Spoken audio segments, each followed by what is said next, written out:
This channel does not promote any violent, harmful, or illegal activities. All content provided by this channel is meant for an educational purpose only.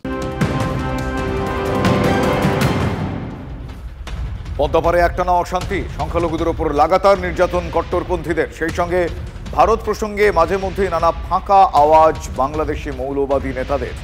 আর এই পরিস্থিতিতে এবার কড়া বার্তা ভারতের।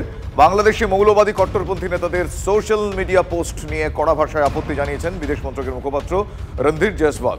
বাংলাদেশ এবং সেখানকার নাগরিকদের সঙ্গে সৌহার্দ্যপূর্ণ সম্পর্ক বজায় রাখতে চায় ভারত, কিন্তু বাংলাদেশকেও সেই সম্পর্ক বজায় রাখতে হবে। সেখানকার নেতারা প্রকাশ্যে কি মন্তব্য করছেন সেদিকে নজর রাখতে হবে ইউনূস প্রশাসনকে। কড়া বার্তা ভারতের বিদেশ মন্ত্রকের মুখপাত্রের। জঙ্গি জেহাদিদের মদতেই ক্ষমতা এসেছেন মোহাম্মদ ইউনূস। হাসিনার বিরুদ্ধে প্রতিশোধ নিতেই মৌলবাদীদের আশকারা দিচ্ছেন বাংলাদেশের প্রধান উপদেষ্টা। টিভি9 বাংলা ঠিক এভাবেই মুখর হয়েছেন তসলিমা নাসরিন। এক্সক্লুসিভ বেশ কিছু বক্তব্য আপনাদের শোনাবো। ভারতের বিরুদ্ধে যুদ্ধের কথা বলছে পাকিস্তানপন্থী মূর্খরা, এভাবেই তোপ দেখেছেন নির্বাসিত লেখিকা তসলিমা নাসরিন। শুনুন কি বলেছেন তিনি আমাদের ম্যানেজিং এডিটরকে। এরা মূর্খ লোক, এদের কথাকে গুরুত্ব দেওয়ার কোনো মানে হয় না। এরা জানে না, এদেরকে ওইভাবেই, এরা ভারত কি বাংলাদেশ কি এইসব ব্যাপারে কিচ্ছু জানে না। এরা একটা অন্ধ বোকার মতো একটা জাতীয়তাবাদে বিশ্বাস করাতে শিখিয়েছে কিছু লোক, তাই করছে। এরা যে মূর্খ অশিক্ষিত এটা তো ওদের কথা শুনলেই বোঝা যায়। এখন কিন্তু রাজাকাররা, যারা ৭১-এর পরাজিত শক্তি, তারা কিন্তু ক্ষমতায়। সুতরাং তাদের কাছে পাকিস্তান হচ্ছে বন্ধু, ভারত হচ্ছে শত্রু। এবং ইউনূস তা না মানলেও ব্যক্তিগতভাবে, যেহেতু তার পাশে যারা আছে, তাকে যারা বসিয়েছে ক্ষমতায়, তারা যেহেতু মনে করছে ভারত তাদের শত্রু, তাই ইউনূসও মনে করছেন। প্রচুর মানুষের মগজ ধোলাই হয়েছে, এই মসজিদ মাদ্রাসায় ভারত বিরোধী বক্তব্য দেওয়া হয়েছে। এই রাজাকাররা, এই জঙ্গি জিহাদি জামাতিরা চিরকালই ভারত বিদ্বেষী, কারণ তারা জামাতিরা, তারা তো পাকিস্তান চেয়েছিল, তারা তো পাকিস্তানি আর্মির কোলাবরেটর ছিল। সাম্প্রতিক বাংলাদেশে হিন্দু এবং সংখ্যালঘুদের উপর যেভাবে আক্রমণ চলছে সেটা বাংলাদেশে এই ইউনূস জমানায় রেকর্ডে পৌঁছেছে। লোকসভায় পরিসংখ্যান দিয়ে এমনটাই জানিয়েছে বিদেশ মন্ত্রক। ২০২৪ সালের ৮ই ডিসেম্বর পর্যন্ত বাংলাদেশের সংখ্যালঘুদের ওপর আক্রমণের ঘটনা ঘটেছে ২,২০০টি। ২০২৩ সালে এই সংখ্যা ছিল ৩০২, ২০২২ সালে ছিল মাত্র ৪৭।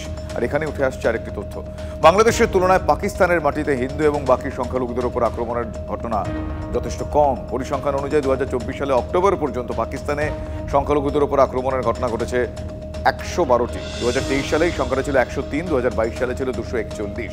বিভিন্ন সংখ্যালঘু এবং মানবাধিকার সংগঠনের দেওয়া তথ্য থেকে এই পরিসংখ্যান লোকসভায় জানিয়েছেন বিদেশ মন্ত্রকের রাষ্ট্রমন্ত্রী কীর্তিবর্ধন সিং।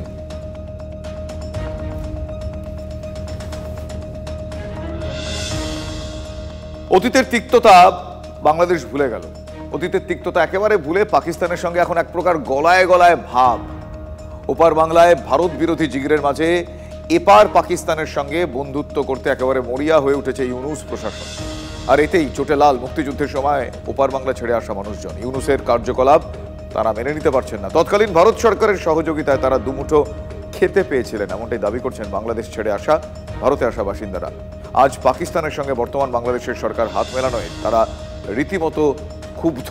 পাকিস্তানের সঙ্গে বন্ধুত্বের হাত বাড়িয়ে আখেরে নিজেদেরই ক্ষতি করছে বাংলাদেশ, এমনটাই মত ভারতে থাকা বাংলাদেশি বাসিন্দাদের। এটা তো ভারতের সাথে বেইমানি করা। যে ভারত বাংলাদেশকে স্বাধীন করলো তার বিপক্ষে আবার আর এক শত্রুর সাথে হাত মেলানো, এটা ভালো চোখে আমরা দেখি না। কারণ তো আমরা তো নিজেই ভুক্তভোগী অত্যাচারের। না, এইটা আমি কোনো সমর্থন করি না যে পাকিস্তানের সাথে তুমি নেবো আর আমরা থাকবো, সেটা ঠিক না।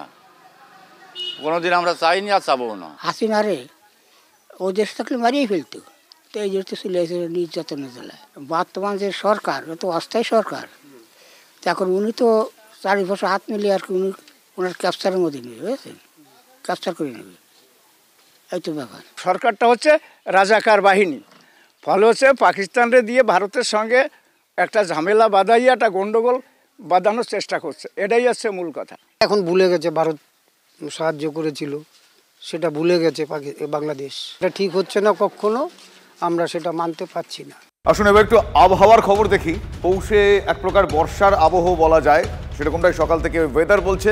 শীত উধাও এক প্রকার। 1000 কিলোমিটার দূর থেকে নিম্নচাপ কলকাঠি নাড়ছে। গভীর নিম্নচাপের প্রভাবে আজ দিনভর একটা বৃষ্টি হবে, ঝিরঝিরি বৃষ্টি। মেঘ ঢোকায় রাতের তাপমাত্রা লাফিয়ে বেড়ে যাবে। কলকাতার সর্বনিম্ন তাপমাত্রা 19.2 ডিগ্রি সেলসিয়াস। আমার সহকর্মী কমলেশ চৌধুরী এই মুহূর্তে রয়েছে। কমলেশ, এখনো পর্যন্ত পূর্বাভাস কি পাওয়া যাচ্ছে? এই ঝিরিঝিরি বৃষ্টির প্রভাবে শীতের কতটা তারতম্য ঘটতে পারে?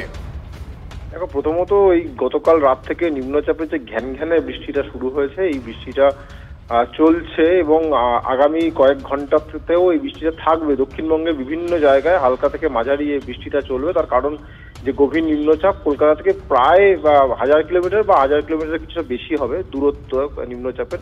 আজকে আবহাওয়াবিদরা বলছেন যে এই নিম্নচাপ আজকেই হয়তো গভীর নিম্নচাপ একটু শক্তি খুইবে, কিন্তু তার প্রভাবটা থেকে যাবে। ফলে এই বৃষ্টি বদলার হাত থেকে আজকে অন্তত সারাদিনের মুক্তি নেই। কালকে দেখা যাক আবহাওয়াবিদরা কি আপডেট দেন, কখন ওয়েদার ভালো হয়। শীত ফেরার কিন্তু কোনো সম্ভাবনাই এই মুহূর্তে খুব একটা দেখা যাচ্ছে না। তাপমাত্রা যে জায়গায় পৌঁছেছে, কলকাতা যেমন 19 ডিগ্রি সেলসিয়াসে পৌঁছে গিয়েছে, এই তাপমাত্রা খুব একটা বিরাট কিছু নামবে না। হয়তো নামলেও ওই যেখানে গতকাল ছিল সেখানে গিয়ে আবার পৌঁছবে 15-16 ডিগ্রি আশপাশে। আপাতত জাকিয়ে শীতেরও খুব একটা সম্ভাবনা দেখা যাচ্ছে না। তার কারণ এই নিম্নচাপ যেতে না যেতেই পশ্চিমী ঝঞ্ঝার একটা প্রভাব এসে পড়বে। ফলে দিল্লিতেও বৃষ্টি হবে, উত্তর ভারতেও শীত কুপোকাত হয়ে যাবে। ফলে যেখান থেকে উত্তরে হাওয়া আসে সেখানে যদি শীত সেরকম না থাকে, ফলে দেখা যাচ্ছে যে 25, 26, 27 ডিসেম্বর পর্যন্ত তাপমাত্রা স্বাভাবিক বা তার উপরে থাকার একটা সম্ভাবনা রয়ে যাচ্ছে। ধন্যবাদ।